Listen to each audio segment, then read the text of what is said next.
प्रसाद, प्रधान पति सुल्तान। और ब्लॉक कौन सा है? मेरा ब्लॉक चहनिया, जनपद? जनपद चंदौली। जैसा कि अभी आपने बताया कि आपके ऊपर एक नोटिस जारी हो गई जी। है पंचायत राज अधिकारी के द्वारा, जी, क्या कारण है कि नोटिस जारी हुई? कंसल्टिंग आए थे मनोज श्रीवास्तव जी, उन्होंने हमको बताया कि आपका ODF का काम अधूरा पड़ा है, इसलिए जो है कि नोटिस जारी कर दिए हैं लोग जो है कि जिसमें मेरा खाता बंद है।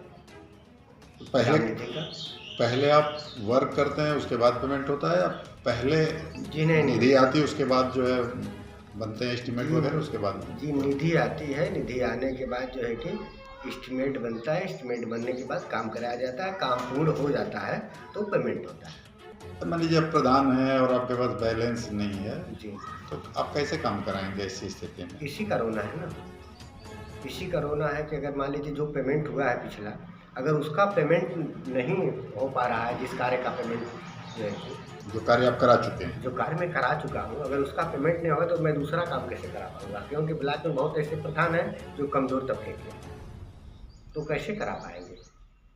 क्या आपकी भी जो पूर्व की जो निधियों द्वारा कार्य कराया गया है, क्या उसका पेमेंट अभी बकाया है? हाँ, उसका भी पेमेंट बताया, लगभग कितना बकाया होगा?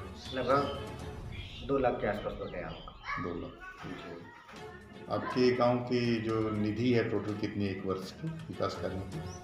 हमारे यहाँ विकास कार्यों की निधि लगभग वही 20-22 लाख है।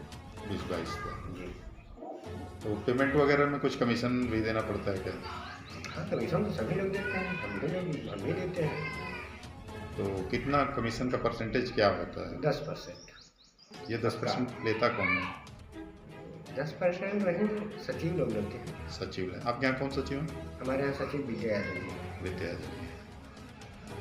जैसा कि बताया गया कि स्ट्रीट लाइट में और कुर्सी वगैरह मेज वगैरह जो आई है उसमें भी आपने कमीशन उनको दिया? हाँ, कमीशन दिया है, 40-50 का रेशियो मैंने दिया है। दिया। जी, तो जो कुर्सी और मेज आई वो किस कार्य के लिए आई थी, किस संस्था के लिए आई थी? जो आई थी हाई मास्ट लाइट आया था जो जी। बैंक के सामने लगा है, हाँ। यहाँ लगा है, इसके बाद एक तो लगा है वहाँ काली माता मंदिर के पास लगा है। उसके बाद कुर्सी और जो बेंच आया था वो विद्यालय के लिए आया था, वो विद्यालय पे लगा है। कितनी लागत थी दोनों योजनाओं में, हाई मास्क की और लगभग 3.5 लाख। दोनों मिला के?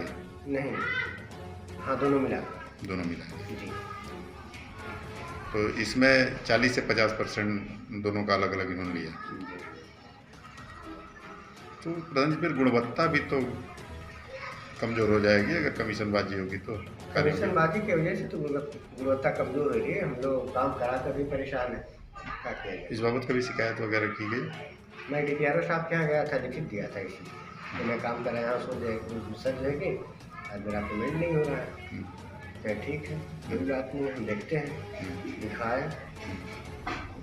विद्या यादव जी को फ़ोन भी किए, विद्या यादव जी ने जो कुछ भी कहा होगा बताया होगा, इसके बाद उन्होंने कहा कि ठीक है कोई बात नहीं है, आपका पेमेंट हो जाएगा, तो पहले आप काम पूरा ODF का कर दीजिए।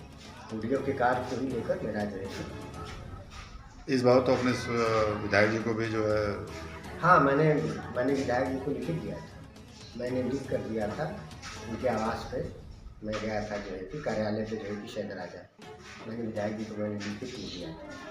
क्या कुछ हुआ परिवर्तन? नहीं, परिवर्तन क्या होगा, माननीय विधायक जी ने उनको जो है कि अपने कार्यालय पर बुलाया, जो है कि हर्ष मोटर बिछिया में जो कुछ भी कहा होगा, हालांकि पेमेंट के लिए बोले माननीय विधायक जी पेमेंट इनका कर दो आप। उनसे भी आपने इस बात की चर्चा करी कि नहीं ये जो है कमीशन हमसे ली हैं इतना? जी हाँ।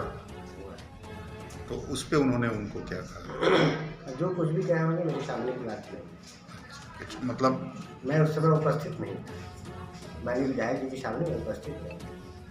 हाँ, लेकिन हमारे एक मित्र हैं हिलौता प्रधान जी श्री सुनील कुमार से, वहाँ उपस्थित थे उस समय, और कैथी प्रधान जो है कि श्री बद्दू प्रसाद जी भी वहाँ उपस्थित थे।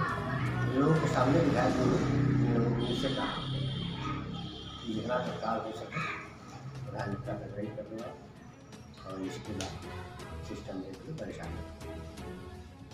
लेकिन प्रतिनिधियों के कहने का भी कोई प्रभाव आपके यहाँ? लेकिन कहने का भी कोई प्रभाव नहीं रहा। नहीं रहा। समस्याएं हैं।